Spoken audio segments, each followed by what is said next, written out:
ശാശ്വതമായ ഒരു ലോകമുണ്ടെന്ന് ഉറച്ച് വിശ്വസിക്കുകയും ഖൽബിൽ ഉറപ്പിക്കുകയും നാവുകൊണ്ട് ഉച്ചേസ്തരം പ്രഖ്യാപിക്കുന്നവരാണ് സത്യവിശ്വാസികൾ. അതുകൊണ്ട് തന്നെ അവരെല്ലാം ഏകനായ അല്ലാഹുവിലേക്ക് മടക്കപ്പെടുന്നവരാണ്, മടങ്ങുന്നവരാണ് എന്നും ആ അല്ലാഹു ദുനിയാവിൽ അവർ ജീവിച്ച കാലത്തോളം അവരിവിടെ ചെയ്തു വെച്ചതെല്ലാം അവരോട് നേർക്കുനേർ പറയുന്ന ഒരു സന്ദർഭമുണ്ട് എന്ന് വിശ്വസിക്കുകയും അതനുസരിച്ച് ജീവിതം പാകപ്പെടുത്തേണ്ടവരാണ് സത്യവിശ്വാസികളായ ജനങ്ങൾ. പരിശുദ്ധ ഖുർആനിൽ സൂറത്തുൻ നൂർ എന്ന ഒരു സൂറത്തുണ്ട്. ആ സൂറത്തുൻ നൂറിൽ അല്ലാഹു തആല തന്നെ പറയുന്നത് കാണാൻ കഴിയും. അലാ ജനങ്ങളെ, നിങ്ങൾ എല്ലാവരും അറിയേണ്ടുന്ന ഒരു കാര്യമുണ്ട്. നിങ്ങൾ അറിയാതിരുന്നാൽ പറ്റൂല. എനിക്കത് വേണ്ടാന്ന് നിങ്ങൾ വെച്ചാലും പറ്റൂല, വേണ്ടാന്ന് വെച്ചിട്ട് അങ്ങനെ നടന്നാലും പറ്റൂല. അലാ, ഖുർആനിന്റെ ഒരു പ്രയോഗം നിങ്ങളൊന്ന് ആലോചിച്ചു നോക്കൂ. അലാ, അറിയണേ. സാധാരണഗതിയിൽ അങ്ങനെ ഒരു പ്രയോഗം നടത്തുന്നത് തന്നെ ശേഷം പറയാൻ പോകുന്ന വിഷയം വലിയ ഗാംഭീര്യമാണ് എന്നും അത് നിങ്ങളുടെ ഹൃദയങ്ങളിൽ ഊട്ടി ഉറപ്പിക്കണം എന്ന് പറയുന്ന വിധത്തിൽ ഉള്ള വിഷയമാകുമ്പോഴാണ് അത്തരത്തിലുള്ള പ്രയോഗം അല്ലാഹു തആല നടത്തുന്നത് തന്നെ. അതുകൊണ്ടാണ് അലാ, അറിയണേ ജനങ്ങളെ. ഖുർആൻ പറയാണ്, നിങ്ങൾ അറിയാതിരുന്നാൽ പറ്റൂല, അറിയണം. ഇന്ന ലില്ലാഹി മാ ഫിസ് സമാവാതി വൽ അർദ്. ആകാശങ്ങളിലുള്ളത് മുഴുവനും ഭൂമികളിലുള്ളത് മുഴുവനും. ആകാശം ഒന്ന് മാത്രമല്ല, ഭൂമി ഒന്ന് മാത്രമല്ല, 7 ആകാശങ്ങളുണ്ട്. വമിനൽ അർളി മിസ്ലഹുന്ന, 7 ഭൂമികളുണ്ട്. 7 ആകാശങ്ങളും 7 ഭൂമികളും. ഇങ്ങനെ ആകാശങ്ങളിലും ഭൂമികളിലുമുള്ളതെല്ലാം ഒരു റബ്ബിന്റെ അധികാരത്തിലുള്ളതാ. എന്നാൽ ആ റബ്ബിനെ കുറിച്ച് നിങ്ങൾ അറിഞ്ഞിട്ടുണ്ടോ? ആ റബ്ബിനെ അറിഞ്ഞവരാണ് ഔലിയാക്കൾ. ആ റബ്ബിനെ അറിയേണ്ടുന്ന വിധത്തിൽ അറിഞ്ഞവരാണ് ആരിഫീങ്ങൾ. ആ റബ്ബിനെ മനസ്സിലാക്കേണ്ടുന്ന രൂപത്തിൽ മനസ്സിലാക്കിയവരാണ് സ്വാലിഹീങ്ങൾ.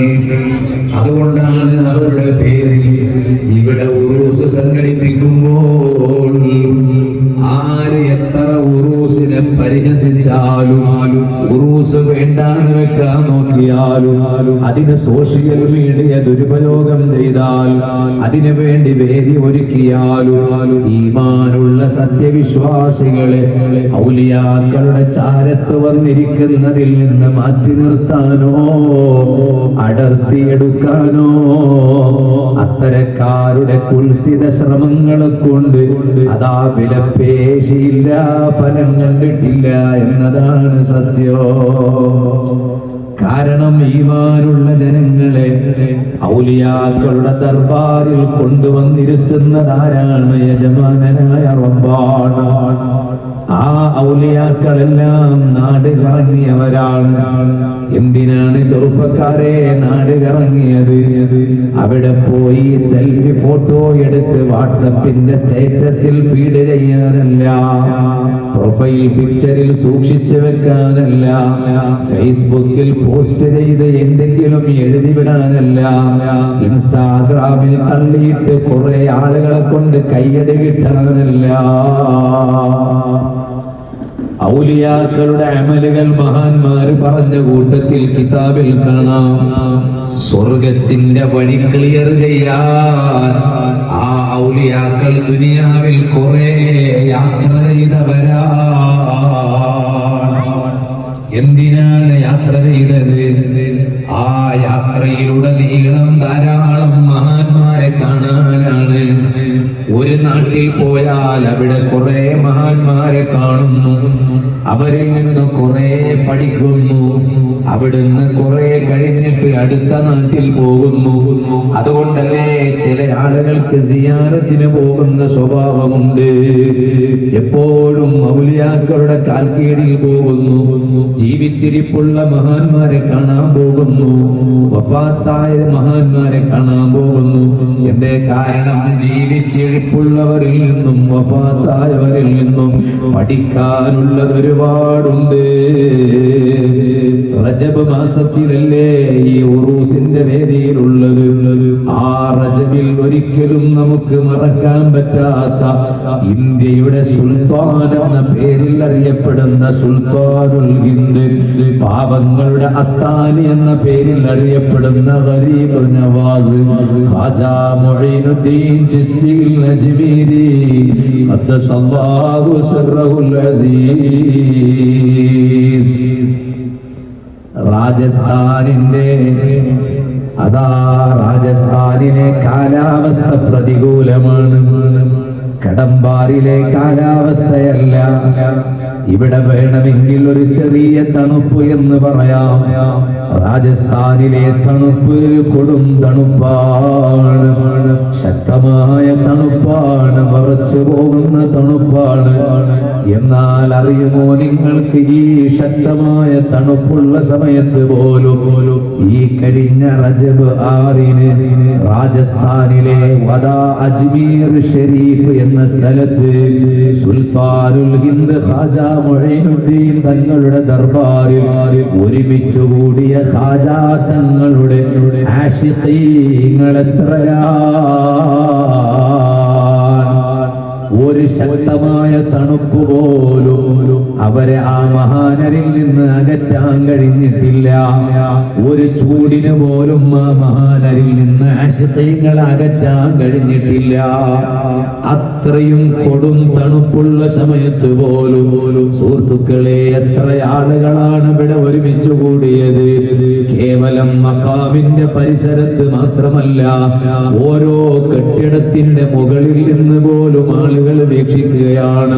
കാരണം എന്തേ? ഈമാനുള്ളവരുടെ ജനങ്ങളുടെ മനസ്സിൽ എവിടെയെല്ലാം പോകണമെന്ന് തോന്നിപ്പിക്കുന്നത് യജമാനനായ അല്ലാഹു. ആ ഖാജാ തങ്ങളുടെ ജീവിത ചരിത്രം ഇങ്ങനെ വിവരിക്കുമ്പോൾ പലയിടത്തും കാണാൻ കഴിയുന്നു. ഖാജാ തങ്ങളതാ സമർക്കന്ദിൽ പോയി. ആ സമർക്കന്ദിൽ പോയി ഖുർആന് കാണാതെ പഠിച്ചു. ഖാജാ തങ്ങൾ ഒരു ഹാഫിദുൽ ഖുർആനാണ്.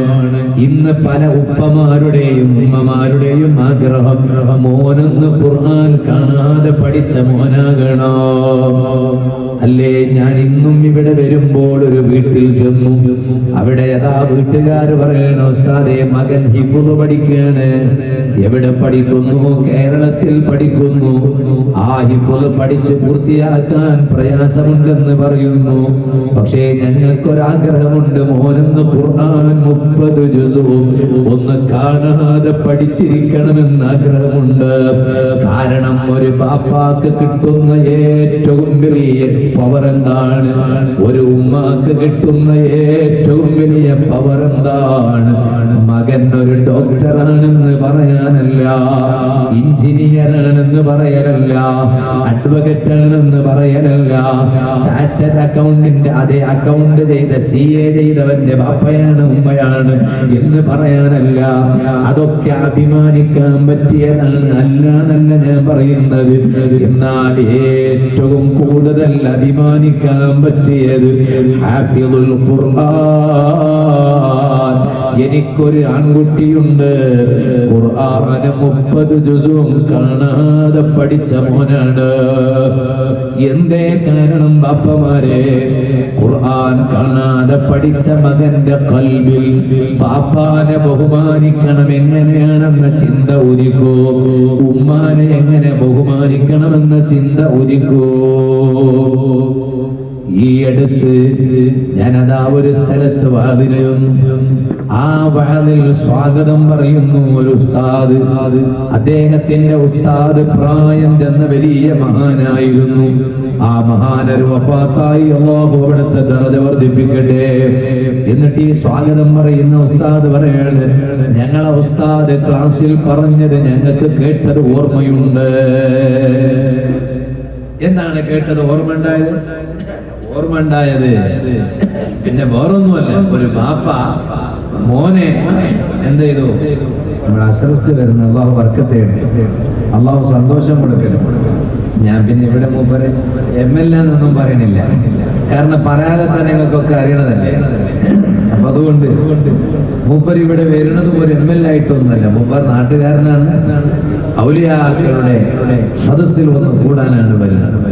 അല്ലാഹു തആല നമ്മൾ അശ്റഫ് ചാക്ക് വലിയ ബർക്കത്ത് ചെയ്യട്ടെ, വലിയ സന്തോഷം നൽകട്ടെ, വലിയ ഖൈർ നൽകട്ടെ, വലിയ ഉയർച്ച നൽകട്ടെ. സമൂഹത്തിന് ഒരുപാട് നല്ലത് ചെയ്യാനുള്ള തൗഫീഖ് അല്ലാഹു അദ്ദേഹത്തിന് ഇവിടെ മറപ്പെട്ട് കിടക്കുന്ന മഹാനര ബർക്കത്ത് കൊണ്ട് അല്ലാഹു പ്രദാനം ചെയ്യട്ടെ.